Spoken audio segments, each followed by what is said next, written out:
Hello students, welcome to our channel. आज के इस वीडियो में मैं आप लोग को पढ़ाने वाला हूं contract of indemnity and contract of guarantee का मीनिंग और इन दोनों के डिफरेंसेस। तो शुरुआत करते हैं इस वीडियो की। तो उससे पहले मैं आप लोग को बता दूं कि आपकी एग्जाम में कुछ इस तरह से क्वेश्चन पूछा जाता है, define the terms contract of indemnity and contract of guarantee and explain the difference between them. तो आज की इस वीडियो में मैं दोनों के मीनिंग भी बताऊंगा, साथ साथ में मैं आप लोगों को इन दोनों के डिफरेंस भी बताऊंगा। तो शुरुआत करते हैं हम लोग इस टॉपिक की। तो सबसे पहला है कॉन्ट्रैक्ट ऑफ इंडेमनिटी। तो याद रखना, ये सेक्शन 124 में इसकी डेफिनेशन देके रखी है, बट इसकी डेफिनेशन बताने से पहले मैं आप लोग को इसका बढ़िया सा एग्जांपल समझा देता हूं, जिससे आपको पूरा कंसेप्ट बहुत अच्छे से क्लियर हो जाए। तो सबसे पहले बात करें तो इंडेमनिटी मतलब क्या होता है। तो इंडेमनिटी मतलब होता है प्रोटेक्शन अगेंस्ट लॉस और डैमेजेस। ठीक है, किसके लिए प्रोटेक्शन देना?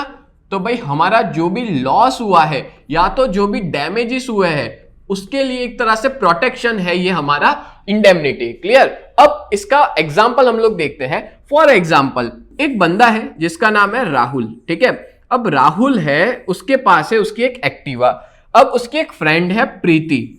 ठीक है, अब प्रीति कहती है राहुल को कि भाई तेरी जो एक्टिवा है ना वो मेरे को दे, मेरे को बीकॉम की एग्जाम देने जाना है। ठीक है, तो राहुल बोलता है, अब देखो यहाँ पे मैं एक्टिवा भी बना देता हूं, ड्राइंग थोड़ी मेरी खराब है, ठीक है, बट आप लोग समझ जाओ ये एक्टिवा है। अब ये एक्टिवा जो है वो राहुल प्रीति को देता है, ठीक है, क्योंकि प्रीति को जाना था कॉलेज में एग्जाम देने। अब प्रीति जो है वो कहती है कि तेरी एक्टिवा को कुछ भी नहीं होगा, तू मेरे को दे दे। अब राहुल बोलता है कि अगर मान लो इसकी एक्टिवा को कुछ भी होगा तो उसकी भरपाई कौन करेगा? उसकी भरपाई करेगी प्रीति। यानी कि अगर कोई भी तरह का नुकसान होता है तो उसका कंपेंसेट जो है वो कौन करेगा? प्रीति करेगी। ठीक है, तो यहां पे मैं लिख लेता हूं कंपेंसेट, जो भी नुकसान होगा उसका। अब होता ऐसा है कि प्रीति कॉलेज में उसकी वो एक्टिवा लेकर के जा रही होती है राहुल की, और एक्टिवा ले जाते बीच में वो गाड़ी को ठुक जाती है उसकी एक्टिवा, और वो तो खुद कूद जाती है, वो तो बच जाती है, एक्टिवा को पर नुकसान हो जाता है। एक्टिवा जो थी उसका एक टायर निकल जाता है, ठीक है, उसका दूसरा वाला टायर भी निकल जाता है, हैंडल निकल के कहीं और गिर जाता है। तो ऐसी सिचुएशन के अंदर उस एक्टिवा का बहुत भारी नुकसान हो गया, तो यहाँ पे भरपाई कौन करेगा? यहाँ पे उसकी भरपाई प्रीति करेगी। किसको करेगी? राहुल को करेगी। बोलो, क्लियर हुआ? और यहाँ पे इन दोनों के बीच में कॉन्ट्रैक्ट हुआ। कौन सा कॉन्ट्रैक्ट? कॉन्ट्रैक्ट ऑफ इंडेमनिटी, कि भाई राहुल की प्रॉपर्टी जो भी प्रीति यूज करेगी, यहाँ पे देखो दो ही पार्टीज होती है, और जो भी सेकंड पार्टी है उसकी वजह से जो भी नुकसान होता है वो सारा नुकसान उसको भरपाई करना पड़ेगा। अब मान लो से फॉर एग्जाम्पल कि यहाँ पे राहुल जो है उसको हम लोग क्या कहेंगे? तो इसका नाम याद रखना, इसको हम लोग कहते हैं इंडेमनिटी होल्डर। ठीक है, इसको इंडेमनिटी होल्डर भी कहा जाता है। और इसके अलावा इसके दो और नाम है, इसको इंडेमनिफाइड भी कहते हैं, साथ साथ में इसको हम लोग प्रोमिसी भी कहते हैं। ठीक है, ये प्रोमिसी हुआ। और जो एक्टिवा लेके गई यानी कि प्रीति, अब प्रीति कौन हुई? यहाँ पे इंडेमनिफायर हुई। ठीक है, ये वर्ड आप लोग याद रखना, प्रीति कौन हुई? प्रीति हुई इंडेमनिफायर, और इसको हम लोग प्रोमिसर भी कहेंगे, क्योंकि इसने ही एक्टिवा ली थी और उसने कहा था कि अगर कोई भी नुकसान होता है तो राहुल को वो खुद भरपाई करेगी। बोलो, क्लियर हुआ? यहाँ पे आपको एक तरह से आपका जो भी नुकसान हुआ है उसके सामने आपको प्रोटेक्शन मिल रहा है। बोलो, क्लियर हुआ? अब हम लोग इसका मीनिंग देख लेते हैं, जिससे आपको पूरा अच्छे से और ज्यादा अच्छे से समझ में आ जाए। तो देखो मीनिंग में क्या दिया है, a contract by which one party promises to save the other from the loss caused to him by the conduct of the promiser himself. देखो यहाँ पे ये ना जो डेफिनेशन दी है वो सेक्शन 124 के हिसाब से दी है। इस डेफिनेशन में ऐसा दिया है कि यहाँ पे एक कॉन्ट्रैक्ट किया जाता है, किसके बीच में? एक वो पार्टी जो प्रॉमिस दे रहा है दूसरी पार्टी को कि भाई अगर कोई भी तरह का लॉस हो जाता है, ठीक है, जो भी कंडक्ट किया जा रहा है प्रॉमिसर के द्वारा। यहाँ पे प्रॉमिसर कौन थी? प्रीति थी। तो जो भी प्रीति के द्वारा कोई कंडक्ट हुआ तो उसकी पूरी भरपाई जो है वो करेगा। क्लियर? और conduct by any other person, अगर मान लो प्रीति ने उस एक्टिवा को ऐसी जगह पे पार्क किया जहां पे नो पार्किंग था। पुलिस वाले आए और उसका फोटो खींच के तुरंत चालान भेज दी। किसको भेजी? राहुल को। तो यहाँ पे प्रीति ने नो पार्किंग में एक्टिवा खड़ी करी, तो यहाँ पे प्रॉब्लम क्या हुई? तो राहुल को वो चालान पे करना पड़ेगा। वो किसकी वजह से हुआ? प्रीति की वजह से।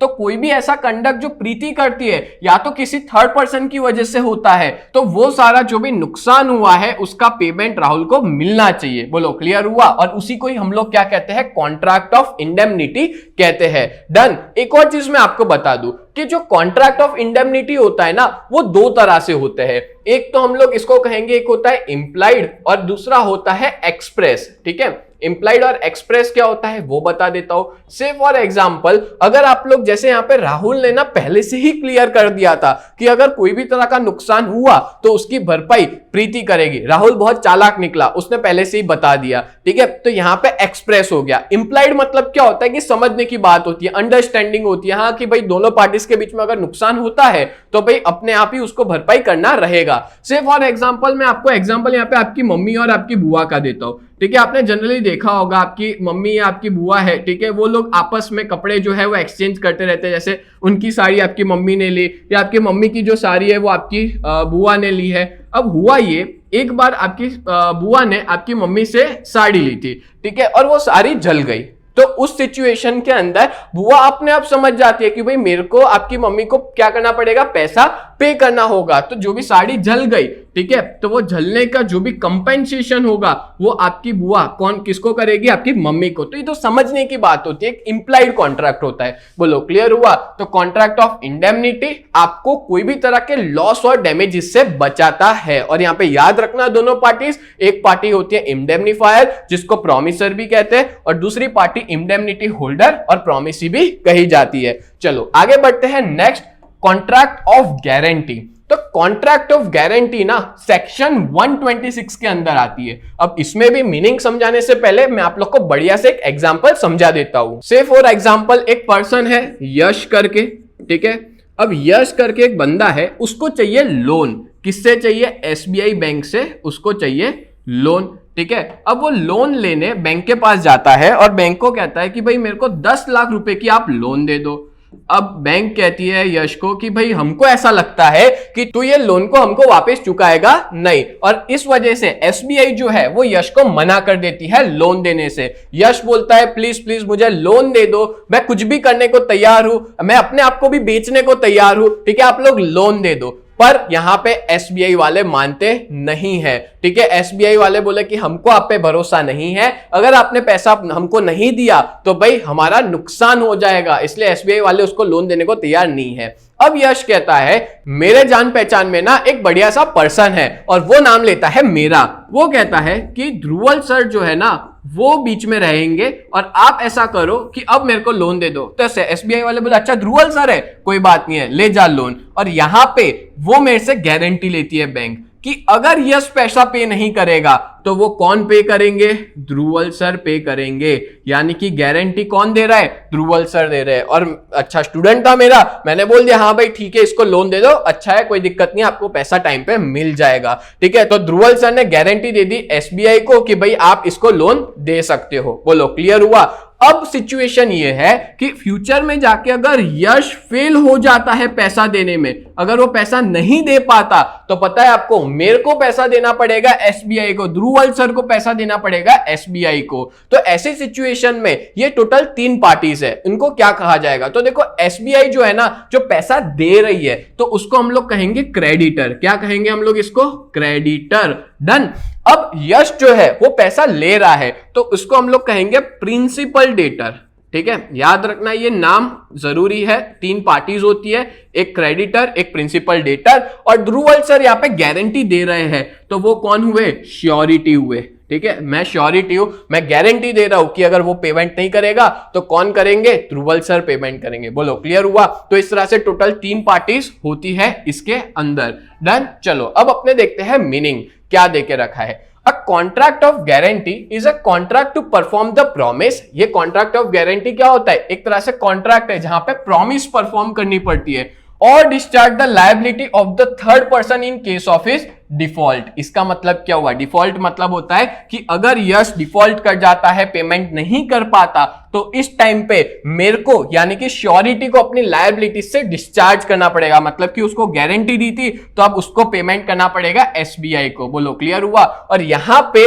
It may be either oral और रिटर्न, और यहां पे जो गारंटी है ना वो ओरल भी हो सकती है और रिटर्न भी हो सकती है। क्लियर हुआ? तो इस तरह से कॉन्ट्रैक्ट ऑफ गारंटी के अंदर एक तरह से गारंटी दी जाती है कि भाई एसबीआई को अपना पेमेंट मिल जाएगा। एक गारंटर बीच में होता है जिसको हम लोग श्योरिटी कहते हैं। डन? क्लियर हो गया? अब मैं आपको इसका डिफरेंस बताऊंगा, उसमें आपको बहुत ही बढ़िया तरीके से सारे डिफरेंस समझ में आ जाएंगे। चलो शुरू करते हैं हम लोग difference between contract of indemnity and contract of guarantee.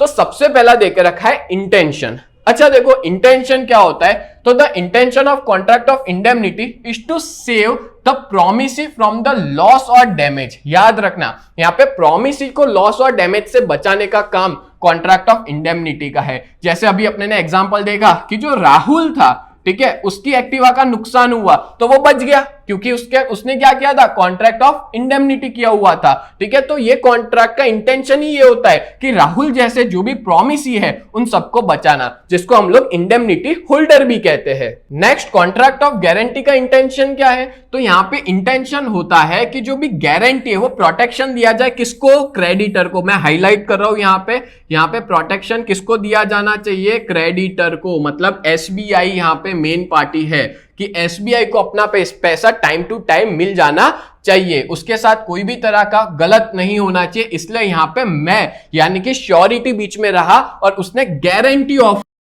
कि भाई एसबीआई यानी कि क्रेडिटर को उसका पैसा मिल जाएगा। बोलो क्लियर हुआ? पहला पॉइंट इंटेंशन, इसका क्या था कि प्रॉमिसी को बचाना लॉस और डैमेज से, और यहां पे प्रोटेक्शन देना क्रेडिटर को। डन? देन बात करें पार्टीज। याद रखना कॉन्ट्रैक्ट ऑफ इंडेमनिटी में जनरली दो ही पार्टीज होती है। कौन होता है? एक इंडेमनीफायर। कौन था इंडेमनीफायर? इंडेमनीफायर थी प्रीति, तो यहां पे प्रीति इंडेमनीफायर थी। और दूसरा कौन होता है? इंडेमनिटी होल्डर, यानी कौन? राहुल। ठीक है, तो दो पार्टीज होती है इस कॉन्ट्रैक्ट के अंदर। इसके अंदर तीन पार्टीज होती है, जैसे कि मैंने बताया क्रेडिटर। क्रेडिटर कौन था? एसबीआई। फिर प्रिंसिपल डेटर कौन था? तो यहाँ पे यश था। और गारंटर या श्योरिटी कौन था? तो भाई यहाँ पे ध्रुवल सर थे। ठीक है, तो इस तरह से इसमें टोटल तीन पार्टीज इन्वॉल्व होती है।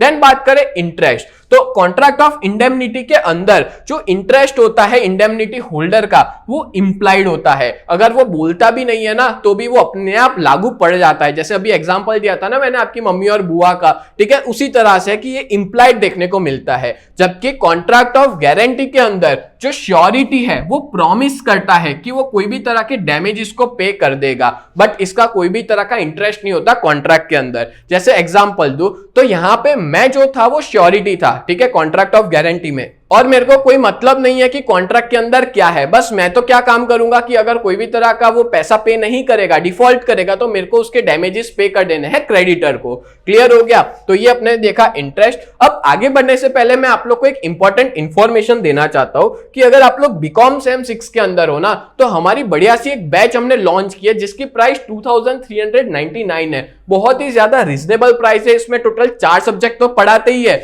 जिसमें management account, auditing, stats, business law 2, इसके अलावा फाइनेंशियल मैनेजमेंट के भी सम्स हम लोग प्रोवाइड करेंगे। ठीक है, तो इस तरह से आपके टोटल 5 सब्जेक्ट की प्रिपरेशन बढ़िया तरीके से हो जाएगी। तो आप लोग जरूर हमारी बैच में जुड़िए, जहां पे लाइव क्लास और रिकॉर्डेड वीडियोस दोनों हम लोग प्रोवाइड करते हैं। और अगर अभी तक ऐप को डाउनलोड नहीं किया तो प्ले स्टोर पे यूजीटी नाम है और ऐप स्टोर पे माई इंस्टीट्यूट नाम है, जल्द से जल्द डाउनलोड कर लो। और कोई दिक्कत है तो आप इस नंबर पे भी कॉन्टेक्ट कर सकते हो। चलो अब हम लोग आगे बढ़ते हैं। Next difference between number 4, consent. Consent में क्या है? तो consent of the third party mention in a contract of indemnity is not needed. यहां पे थर्ड पार्टी का कोई भी तरह का कॉन्सेंट जरूरी नहीं है। जैसे एग्जांपल दिया कि अगर मान लो कि प्रीति थी, उसने नो पार्किंग में खड़ा किया, तो यहाँ पे जो पुलिस वाले हैं या तो फिर जो भी पर्सन है उसने चालान डाल दी, राहुल के नाम पे बना दी, तो यहाँ पे नुकसान तो राहुल का हो रहा है। तो यहाँ पे प्रीति का और वो पुलिस वाले का कोई कॉन्ट्रैक्ट होना जरूरी नहीं है। ठीक है, यानी कि यहाँ पे थर्ड पार्टी का कोई रोल ही नहीं होता। जबकि कॉन्ट्रैक्ट ऑफ गारंटी की बात करें तो यहाँ पे तीनों पार्टीज के कॉन्सेंट होना जरूरी है, और खास करके कॉन्ट्रैक्ट ऑफ गारंटी में जो थर्ड पार्टी होती है ना उसका कंसेंट होना बहुत जरूरी है। थर्ड पार्टी कौन था? मैं था। ठीक है, यानी कि श्योरिटी था। क्लियर? नेक्स्ट बात करें नंबर ऑफ कॉन्ट्रैक्ट। तो भाई कॉन्ट्रैक्ट ऑफ इंडेमनिटी में ना एक ही कॉन्ट्रैक्ट बनता है और दो पार्टीज होती है, ठीक है। अभी हमने बताया इंडेमनिफायर और इंडेमनिटी होल्डर। नेक्स्ट बात करें तो यहां पे टोटल 3 कॉन्ट्रैक्ट एग्जिस्टेंस में आते हैं। किनके बीच में होगा कॉन्ट्रैक्ट? तो एक कॉन्ट्रैक्ट होगा प्रिंसिपल, डेटर और क्रेडिटर के बीच में, यानी कि यहां पे था यश और एसबीआई के बीच में। एंड दूसरा है between principal, debtor and surety, यानी यश और मेरे बीच में एक कॉन्ट्रैक्ट होगा। और लास्ट में है बिटवीन क्रेडिटर एंड श्योरिटी। और आखिरी जो सबसे इंपॉर्टेंट है क्रेडिटर, यानी कि एसबीआई और मेरा, हम दोनों का कॉन्ट्रैक्ट होगा। क्लियर? तो इस तरह से टोटल 3 कॉन्ट्रैक्ट होते हैं और इसके अंदर सिर्फ एक ही कॉन्ट्रैक्ट होता है। डन। नेक्स्ट आगे बात करें number 6, form of liability. Liability किस हिसाब से? तो यहां पे जो लायबिलिटी है ना, प्रोमिसर यानी कि प्रीति थी, वो तभी लायबिलिटी उस पर लगेगी जब कोई भी तरह का डैमेजेस होगा, और डैमेजेस उसको पे करने ही पड़ेंगे। किसको पे करने पड़ेंगे? इंडेमनिटी होल्डर को, ठीक है। और इमीडिएटली पे करना पड़ेगा जो भी लॉस उसकी वजह से हुआ है वो। तो यहां पे लायबिलिटी का नेचर कैसा हुआ? लायबिलिटी का नेचर हुआ प्राइमरी। कैसे? तो भाई सिंपल है, यहां पे राहुल है, ठीक है, और यह है प्रीति। अब जो प्रीति है, ठीक है, यहां पी और आर, अब प्रीति जो है उसको सीधा लॉस किसको पे करना है? सीधा लॉस पे करना है। अगर उससे कोई भी तरह का डैमेज हुआ उसकी एक्टिवा में, ठीक है, तो सीधा लॉस पे करना है राहुल को। इस वजह से ये प्राइमरी नेचर हुआ, सीधा है, ठीक है, कोई दिक्कत वाली चीज नहीं है, सीधा पेमेंट करना है, प्राइमरी नेचर। यहां पे लायबिलिटी क्या हुई? तो यहां पे जो श्योरिटी है ना, उसको तभी पैसा पे करना है जब प्रिंसिपल डेटर पे नहीं करता, यानी कि यश जो है वो डिफॉल्ट हो जाता है, तभी जाकर के मेरे को पैसा पे करना पड़ेगा, ठीक है। ध्रुवल सर को तब जाके पैसा पे करना पड़ेगा। तो यहां पे लायबिलिटी श्योरिटी की कैसी हुई? सेकेंडरी नेचर हुई। पहले किसको पूछा जाएगा? यश को। अगर वो नहीं बढ़ता तब जाके मैं भरूंगा। तो मेरी लायबिलिटी यहां पे कैसी हुई? सेकेंडरी नेचर हुई। प्राइमरी क्या हुआ? यश। क्लियर? डन। नेक्स्ट आगे बात करें नंबर 7, व्हेन लायबिलिटी। तो यहां पे जो लायबिलिटी है प्रॉमिसर की, वो अराइज होती है जब कोई भी तरह का लॉस हो या कोई भी तरह का इवेंट हो। कोई भी इवेंट होगा उसके बेसिस पे ही लॉस होगा, तभी जाके लायबिलिटी क्रिएट होती है। और यहां पे the surety remains responsible during the continuance of a contract of guarantee. जब तक वो कॉन्ट्रैक्ट चलता रहेगा, जब तक यश पेमेंट नहीं कर देता एसबीआई को, तब तक वो मैं गारंटर रहूंगा, मैं श्योरिटी रहूंगा, और मैं रिस्पॉन्सिबल रहूंगा कि अगर यश डिफॉल्ट कर देता है तो मेरे को पेमेंट करना है। क्लियर? मतलब कॉन्ट्रैक्ट जब तक है तब तक मेरे को वो पैसा पे करना पड़ेगा। देन बात करें नंबर 8, फाइलिंग अ सूट। इसका मतलब क्या हुआ? तो the promiser can not file a suit of reimbursement against the third party. यहां पे एक एग्जांपल वापस दे देते हैं। यहां पे मैंने आपको बताया था कि जो राहुल था, ठीक है, उसकी एक्टिवा थी, बहुत कुछ हो गया इसकी एक्टिवा के साथ, ठीक है। अब वो प्रीति जो है वो उस एक्टिवा को लेकर जाती है और नो पार्किंग के अंदर वो खड़ी कर देती है, और उसकी वजह से पुलिस वाले चालान के वो किसको देते हैं? राहुल को। तो ऐसी सिचुएशन के अंदर पेमेंट कौन करेगा? उसका प्रीति करेगी, क्योंकि लेके कौन गया था? प्रीति। तो ऐसी सिचुएशन के अंदर कोई भी तरह का रीइंबर्समेंट प्रीति को पुलिस वालों से नहीं मिलेगा, गलती तो इसकी ही थी, ठीक है। इसलिए यहां पे ये लिखा है the promiser can not file a suit reimbursement against the third party. Third party के अगेंस्ट वो कोई रीइंबर्समेंट नहीं ले सकते, because of whom he had to pay money. Because इसी की वजह से, इसी पुलिस वाले की वजह से उसको पैसा पे करना पड़ा राहुल को। बट यहां पे वो केस नहीं कर सकती किसके खिलाफ? जो थर्ड पार्टी है, पुलिस वाला है उसके ऊपर, क्योंकि गलती प्रीति की ही थी। बोलो क्लियर हुआ? नेक्स्ट बात करें कॉन्ट्रैक्ट ऑफ गारंटी में। तो यहां पे जो श्योरिटी है वो पे करेगा कर्जा, ठीक है, यानी कि यहां पे श्योरिटी पे करेगा डेटर का कर्जा। किसको पे करेगा? टू द क्रेडिटर, क्रेडिटर को पे करेगा। And then he can file a suit for the reimbursement against the principal debtor. वापिस इसमें अपने सिचुएशन देख लेते हैं, ठीक है। यश जो है वो एसबीआई को पेमेंट नहीं करता, और पेमेंट नहीं करता तो किसको पेमेंट करना पड़ेगा? अब तो भाई ध्रुवल सर को पेमेंट करना पड़ेगा। अब इसको पेमेंट कर दिया, एसबीआई को मैंने पेमेंट दे दिया।